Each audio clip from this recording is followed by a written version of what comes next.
Hey, and welcome back to the Bad Millennial Podcast. It's your host, Liz, and I'm so happy to have you guys back. Welcome, any new listeners. If you're new here, don't forget to check out my trailer to kind of figure out what this whole podcast is about. And for those of you who have been faithfully listening all along, please rate, like, share the podcast so that we can spread the word and have even more Bad Millennial fans come back to this podcast. So for this episode, I was really feeling like huge waves of millennial nostalgia. I don't know if it's because, my big Scandival reunion just ended and I have nothing else in life and Wednesday nights feel empty to me, but I was really thinking about the past, the 90s, growing up as kids in the 90s and the 2000s, like what that was really like, especially all of those old TV shows we used to watch. For me, like Disney Channel was that girl, like you could not beat anything that was coming out there, Raven, the Cheetah Girls, Smart House, Luck of the Irish, like Disney and all of the sitcoms as well as all of their Disney Channel movies had that shit on lock. Like you couldn't tell the Proud Family nothing, okay? We were sat up in front of the TV every week waiting for those episodes to drop. And this was before like you could record TV, or DVR or anything. So you just had to be on time, okay? And timely we were. And then there was also Nickelodeon and Nick at Night with all those weird, interesting shows. Definitely love the orange soda, Kenan and Kel. Love that they're actually having a reboot and coming back. So I'm super excited about that. We'll see what happens. I'm not a fan of reboots. It just kind of depends, like the writing and who actually comes back on board, if like the main characters are all there or if it's kind of like a offshoot spin-off and they're trying to make like the best friend or some like D-list character relevant again. So I'll be a fan of reboots when they make sense. Like iCarly, that makes sense, but I was already a little bit into my preteens, teenage years where I wasn't like hugely obsessed. Raven's Home, that makes sense because Raven-Symoné can act and she is a child entertainer. And so far I've heard nothing but good, and I love that her and Chelsea are starring in it together because they have the best on-screen chemistry for a friendship. And I think it's really awesome to, see people like that on the screen. I've also heard that Phineas and Ferb might be coming back. That would be fun. It was a really cool, wacky cartoon that I did not mind at all. And they definitely made me laugh. And Perry the Platypus and Candace, the older sister. Shout out to Ashley Tisdale for like literally fueling our childhoods. Like I did not know that she was the voice of Candace, and then obviously The Sweet Life of Zack and Cody, she was on there, but then her star turn as Sharpay. Like Ashley Tisdale has been everywhere, and I'm not mad at it. Like you go, girl, like get all those coins. I will say there are reboots that I would love to see happen, like Kim Possible. That was really awesome. And just like a fun, show. Like it didn't have to have anything make sense or like really huge drama stakes, but just seeing an average girl like kick butt in high school, but then also like kick villain butt too, was like super inspiring. That goes also along the lines of the Powerpuff Girls. I know that there were a lot of issues with the live remakes, and basically it's just weird bringing cartoon characters to real life. It never usually works out. Like I'm thinking the Avatar movie and like all of the reboots that Disney movies are trying to do, or I guess fulfill their contracts with. But bringing the Powerpuff Girls back in the animated version would be amazing. I mean, there's so many things that could be brought back, or even like new storylines to follow. Like, we could grow them up again. We could add a new Powerpuff Girl again. Like, there's so many unique things, bad guys, experiments, and just like little girl lifestyle things that Powerpuff Girls could really feature. And it was just such a great show with a huge cult following. So I really hope they look into that. I definitely also am excited for the Proud Family coming back. I know they've been back for a minute, and the same cast still there, and a lot of guest characters. Like Lizzo is on there for an episode. Like, that's amazing. That show showed the culture and continues to do so. So super excited about that. And I just have a lot of nostalgic catching up to do. I know I probably left out a lot because there were just so many good shows that were really in the background of our childhood. Like, I miss that kind of storytelling. And, I look forward to shows that come out for kids that are also just as awesome. I mean, SpongeBob SquarePants is still going on strong, I think. So that's pretty crazy, but also a testament to the writers. And then if you want, think about a little older, The Simpsons and South Park still going on and, finally catching their groove and even kind of being ahead of the culture and predicting things, which is kind of freaky and weird, but I don't know, maybe speak truth to power and things come to fruition. But yeah, I really just love good TV that can actually be nostalgic and just full of great memories. Like, I miss TV that was created, especially cartoons and that, but TV that I didn't want to look at my phone for, or have a conversation during, or just be distracted that I'm doing chores and everything. I miss good TV that makes me just sit down and watch.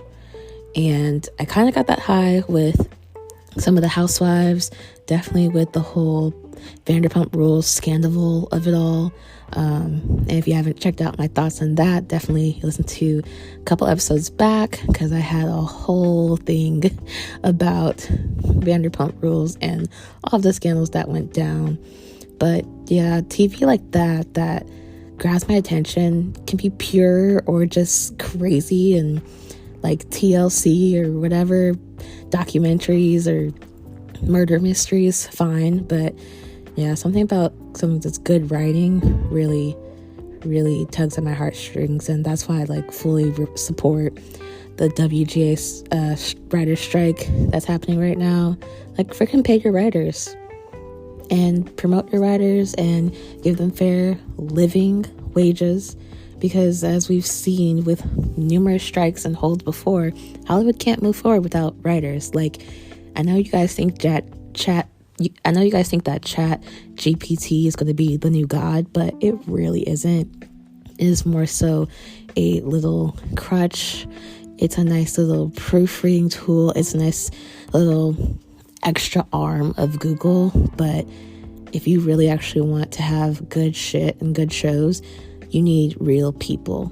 You need real humans with their own stories, passions, emotions, experiences, diversities behind the written word. So whenever that strike ends and people get their fair pay, I cannot wait to watch all those shows with the new seasons and new shows that are just coming out and being greenlit, and seeing how amazing the writers that actually fuel Hollywood are. So looking forward to that.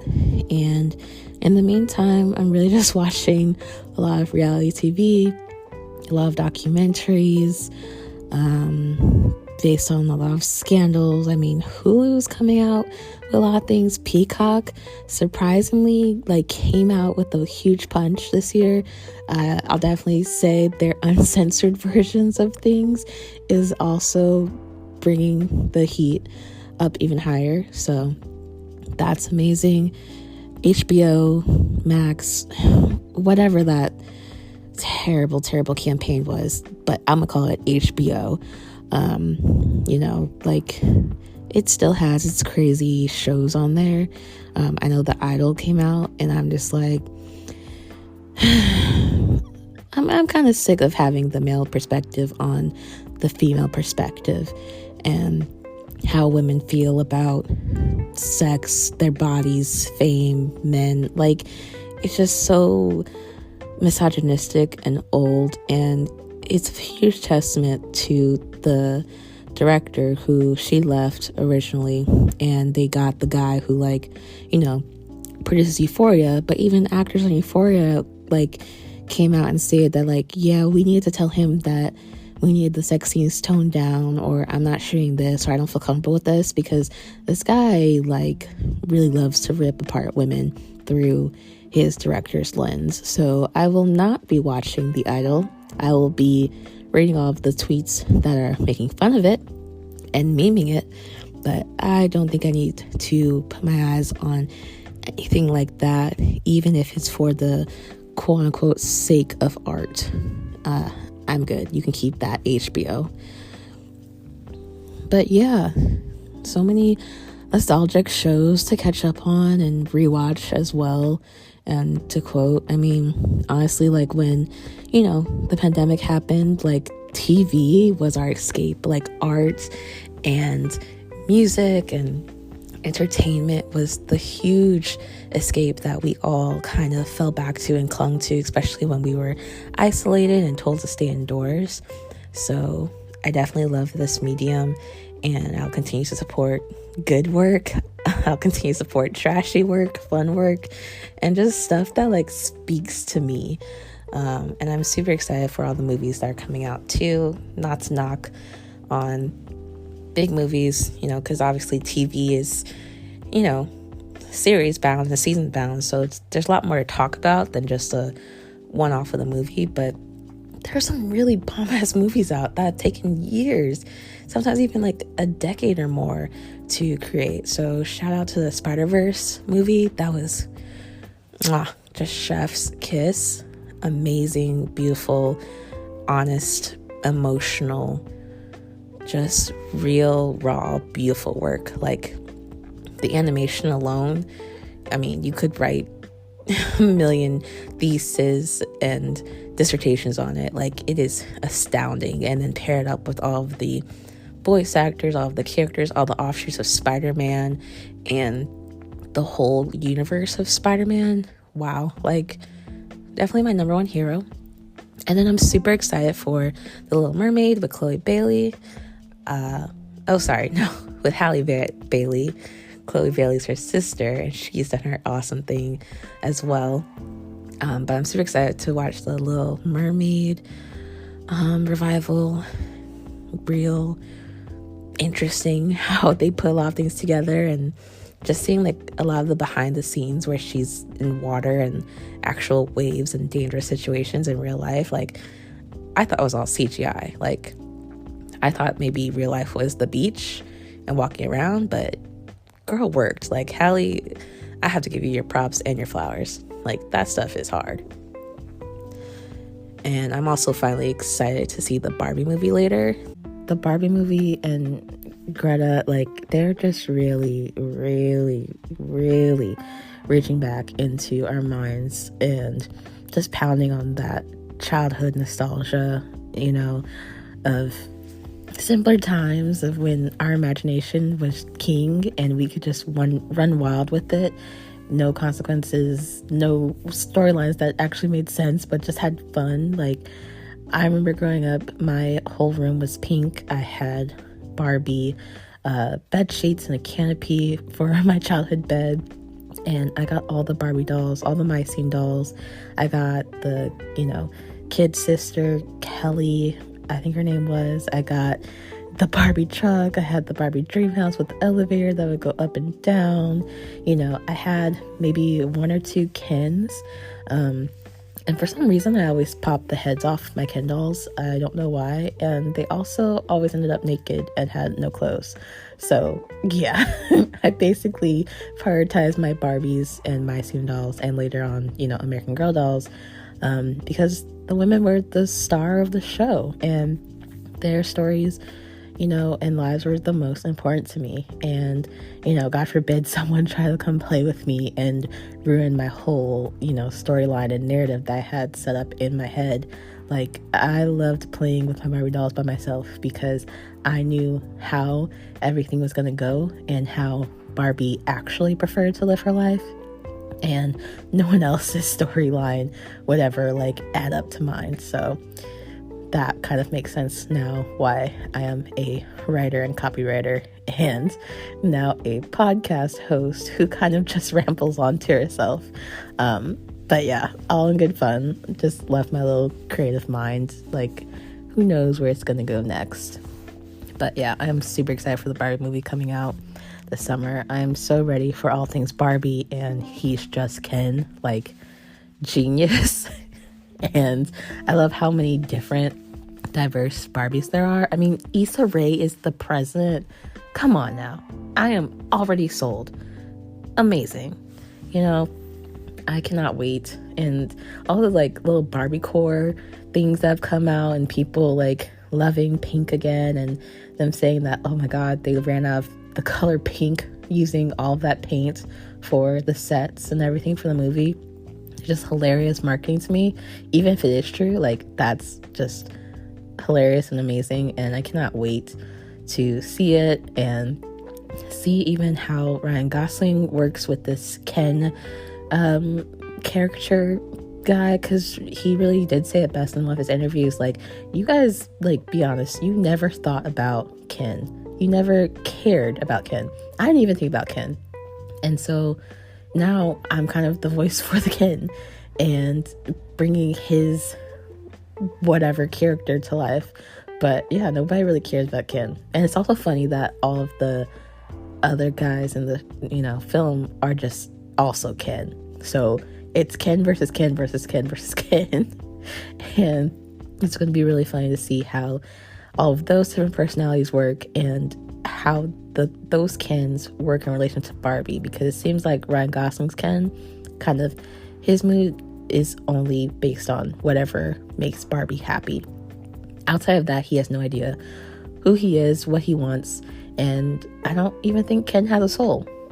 So, besides fighting over Barbie or fighting for the attention of Barbie, I'm very curious to see how he goes about the story and how he reacts and changes when they actually end up in the real world.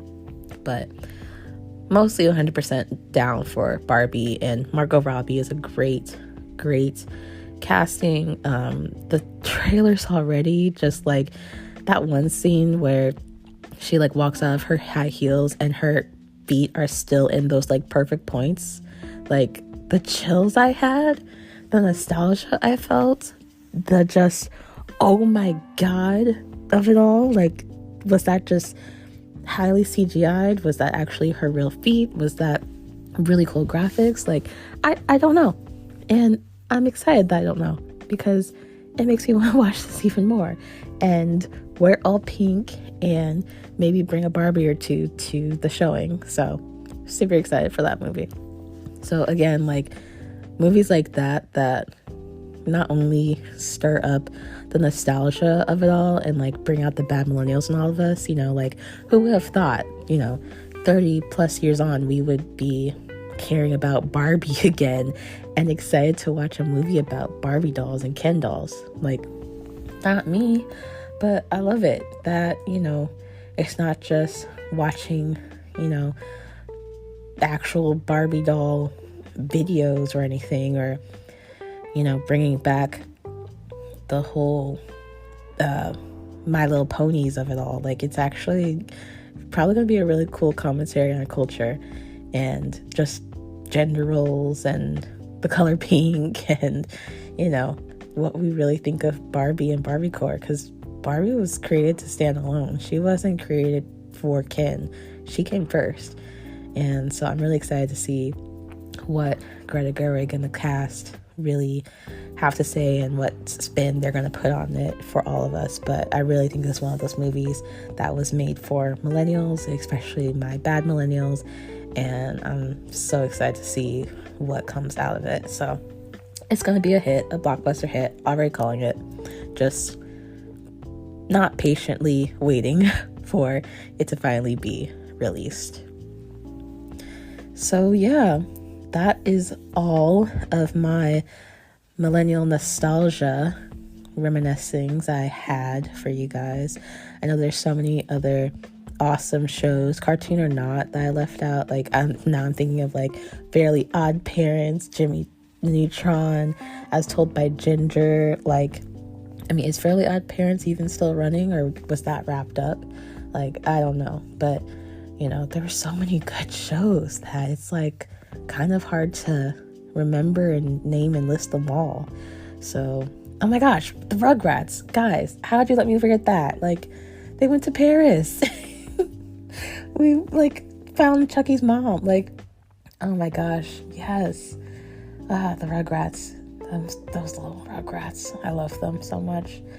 Definitely need to be rebooting that too. Like Samurai Jack, that had a quick reboot and they finally wrapped up the story, which was awesome. Like one of my favorites from Tsunami that they wrote. Like, such amazing craftsmanship and animation. And the House of Imaginary Friends. There's just so many. I can keep going on and on and on, because the 90s and the early 2000s really, spoiled us with riches when it came to that. So it's good that we have a lot of good nostalgia for our childhoods to just kind of, go back to and think about, back in simpler days when you could go to Blockbuster and rent a film or your TV show, or like sit up on a TV with your, McDonald's or Pizza Hut, personal pan pizza. Like, sometimes I just long for the good old simple days where I didn't have to think too much or do too much. So, but yeah, now that's all I have for you guys. But yeah, let me know, is there any like show that you're like really hardcore missing or have huge nostalgia for? Like, did you go to war for it? Like, I know movies for me, like I was totally on the Twilight team, Edward versus Team Bella trope,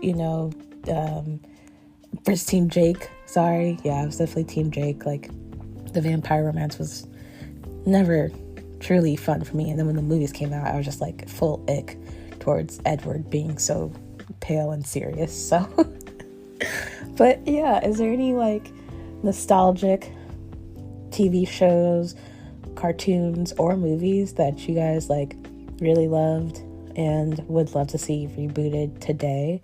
Or, opposite end, were there any shows that you really wish weren't rebooted? Like, I know for me, that 70s show, they could have just left it in the 70s.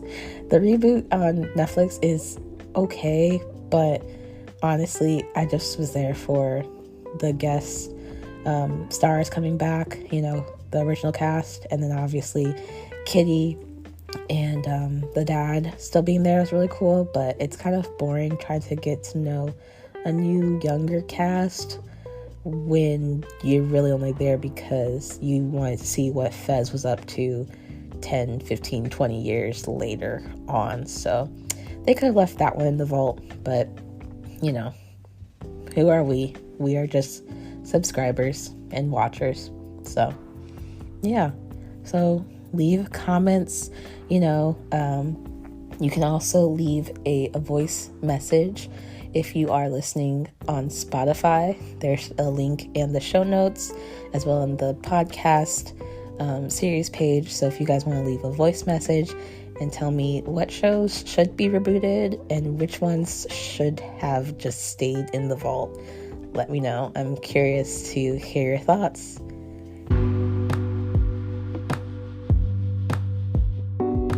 Thanks for tuning in to this week's episode of Bad Millennial. If you like this episode, make sure to leave a rating and a review and subscribe so you never miss an episode. You can also support this podcast by giving a donation via Spotify. Head to the link in the show notes to give. Thank you so much for supporting the making of this podcast. Got a question you want me to answer in the future? Leave a voice message on Spotify, DM, and follow me at Bad Millennial Pod on Instagram And tweet me on Twitter at _badmillennial_ for even more relatable millennial content.